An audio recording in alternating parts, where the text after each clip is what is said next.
Dirbdama su žmonėmis tiek metų, pamačiau vieną didžiausią iššūkį, kuris yra ne technika, o darbas su žmogumi. Už kameros ir prieš ją. Sveiki, esu Kristina Sereikaitė, fotografė, videografė 16 metų. Per šiuos metus susiduriu tikrai su daug situacijų, kai žmogus prieš kamerą sustingsta, nežino ką daryti, nežino kur rankas dėti ir ką man iš principo daryti. Ir dažniausiai užduodamas mano klientų klausimas yra, o tu man pasakysi, ką daryti. Ir dažniausiai fotografai ir videografai šioje vietoje irgi kartais pasimeta, o tai ką man su juo daryti? 8 savaičių programoje dalinsiuosi savo patirtimi, kurią sukaupiau per 16 metų, apie kūno kalbą, apie emociją, darbą su klientu, kad tas klientas būtų nuo pradžios iki galo aprūpintas ir jūs turėtumėt ilgametę bendradarbystę su tuo klientu.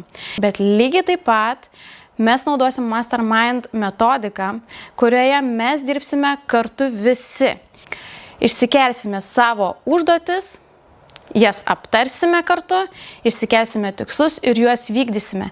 Tai bus iš tikrųjų labai smagu, todėl kad prigalvojau labai daug visokių įdomių dalykų ir neužmirškime tai, kad bus 7 susitikimai, 6 susitikimai online, Zoom platformoje ir 1 susitikimo studijoje, kurioje mes galėsim išbandyti visus dalykus, kuriuos mes išmokome. Tai kviečiu jūs registruotis šioje formoje ir susisieksiu su jumis.